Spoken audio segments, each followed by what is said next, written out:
Hello అండి. Welcome back to vlogs by Pravi. So ఎలా ఉన్నారండి అందరూ?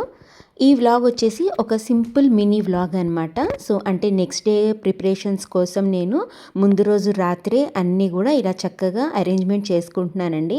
సో మార్నింగ్ బ్రేక్ఫాస్ట్ కోసం ఇక్కడ నైటే నేను పెసలు అనేది నానేసుకుంటున్నాను అనమాట. మార్నింగ్ పెసరట్టు వేసుకుందామని చెప్పేసి అని చాలా రోజులు అవుతుంది పెసరట్టు వేసుకోక.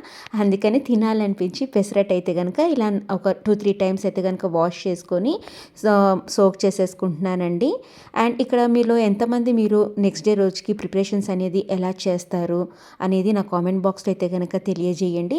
సో ఇదైతే కనుక చక్కగా ప్లేట్ పెట్టేసేసుకొని నెక్స్ట్ మార్నింగ్ కోసం నేను ఇలా బ్రేక్ఫాస్ట్ అనేది సిద్ధం చేసుకోవడానికి పక్కన పెట్టేసుకుంటున్నానండి. అండ్ ఎర్లీ మార్నింగ్ నా టుమారో డే కూడా ఈ వ్లాగ్లో నేను కంటిన్యూ చేస్తున్నాను అనమాట. సో ఇక్కడ మార్నింగ్ తర్వాత ఒక్కసారి అలా ఎండలోకి వచ్చి అయితే కనుక నించుంటానండి. ఎందుకంటే విటమిన్ డి కోసం ఆ టైంలోనే బాగుంటుంది కదా. అండ్ ఆ తర్వాత పక్కన గుమ్మం దగ్గరికి వెళ్ళిపోతానమాట. కొంచెం క్లీన్ చేసుకొని ముగ్గు పెట్టుకోవాలని చెప్పేసి అని. మాకేంటంటే వైట్ మార్బల్స్ దాని మీద ఆల్రెడీ ముగ్గు వేసి ఉందనమాట. బట్ ఎంత ముగ్గున్నా కూడా శుక్రవారాలు అయితే కనుక మనసు ఒప్పదు కదా. కొంచెం తడిబట్ట అట్లా పెట్టేసేసుకొని చాక్ పీస్ తోటే దాని మీదనే ముగ్గేసుకుంటానండి నేను. ఇక తప్పదనమాట. రోజు గుమ్మం ముందర ముగ్గు అనేది ఉండకపోతే ఎలా చెప్పండి. పొద్దున్నే మనం ఇంట్లో నుంచి బయటికి వెళ్ళాలన్నా, మగవాళ్ళు బయటికి వెళ్ళాలన్నా గుమ్మం నీట్గా ఉంటేనే కదా, గుమ్మం ముందర ముగ్గు ఉంటేనే కదా మనకి మంచిది.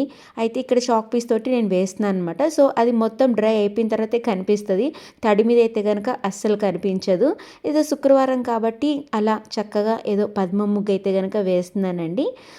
నాకు వచ్చిన ముగ్గులు మనం ఎంత పర్ఫెక్ట్గా వేసినా కూడా అసలు మార్బుల్ మీద కూడా కనపడదనమాట. ఇదిగోండి అది ఆరితే తప్ప మనకు కనిపించదు. అండ్ పక్కన ఇక్కడ షూ స్టాండ్ ఉందనమాట. సో దాని మీద కూడా ఏంటంటే బ్లాక్ స్టోన్ వేయించుకున్నారు ఓనర్స్. సో కాబట్టి అది కూడా క్లీన్ చేసేసుకుంటున్నాను. ఇక తర్వాత నైట్ నేను నానబెట్టుకున్నాను కదండి పెసలు. ఇక అది మిక్సీకి అయితే వేసి గ్రైండ్ చేసుకుంటున్నాను. సో గ్రైండ్ చేసుకునేటప్పుడు చాలామంది బియ్యం మిగిలిన అన్నం కూడా కలుపుకుంటే కూడా దోశలు బాగా వస్తాయి అంట. నేను ఒక్కోసారి అలా కనుక లెఫ్ట్ ఓవర్ అయిపోతే కనుక రైస్ని అలా కూడా వేసుకుంటానండి. దోశలు చాలా క్రిస్పీగా వస్తాయి. చాలా టేస్ట్ కూడా బాగుంటుంది అనమాట. సో ఇక్కడ ఏంటంటే కనుక ముందు నేను పాపకైతే కనుక వేసి ఇచ్చేస్తున్నాను. తనకి 8:20 కల్లా తన స్కూల్కి వెళ్ళిపోతుంది కదా. ముందు తన పని అయిపోయింది అనుకోండి, తర్వాత హాయిగా ఒక్కరమైనా కూడా మన పని మనం చేసుకోవచ్చు.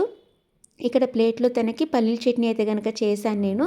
సో పల్లీల చట్నీ అనేది ప్లేట్లో వేసి ఇచ్చి పాపకైతే కనుక ఇచ్చేస్తున్నానండి. తనని ఆల్రెడీ రెడీ చేసి ఇదిగోండి ఇలా దోశ అయితే కనుక ఇచ్చేసాను. తను చక్కగా కూర్చొని తింటుంది. ఇదిగోండి బ్యాగ్లో అయితే కనుక అలాగే ఇక బ్యాగ్ అయితే పక్కన పెట్టేసింది అనమాట. మేడం గారు టీవీ అయితే కనుక చూస్తుంది. టీవీ చూస్తూనే తింటుంది అనమాట. ఒక్కోసారి సెల్ అనేది ఇవ్వను. ఇక్కడ తన స్నాక్స్ బాక్స్కి అయితే కనుక డ్రై ఫ్రూట్స్ కంపల్సరీ పెడతానండి. దాంతోపాటు ఒక చిక్కీ కూడా పెట్టుకుంటాను అనమాట. ఈ పేపర్ బోట్ వాళ్ళ చిక్కీలు చాలా బాగుంటాయండి. మీరు కూడా ట్రై చేయండి. డ్రై ఫ్రూట్స్ అనేటివి ఇస్తే కనుక పిల్లలకి బ్రెయిన్ అనేది షార్ప్ ఉంటుందన్నమాట. సో మార్నింగ్ అయితే కనుక డ్రై ఫ్రూట్స్ పెట్టి పంపిస్తాను స్నాక్స్లోకి. ఇక ఆఫ్టర్నూన్ లంచ్కి వచ్చేసి నేను రైస్లోకి పాపకి వంకాయ కర్రీ అయితే కనుక చేశానండి. వంకాయ టమాటా వేసి కర్రీ చేశాను అనమాట. సలాడ్ కింద కుకుంబర్ అయితే కనుక పెట్టాను. ఇక ఫ్రూట్స్ అయితే కనుక ఆరెంజ్ పెట్టానండి. సో చక్కగా పాప అయితే తినేస్తుంది. తన లంచ్ బాక్స్ అయితే కనుక రెడీ అయిపోయింది.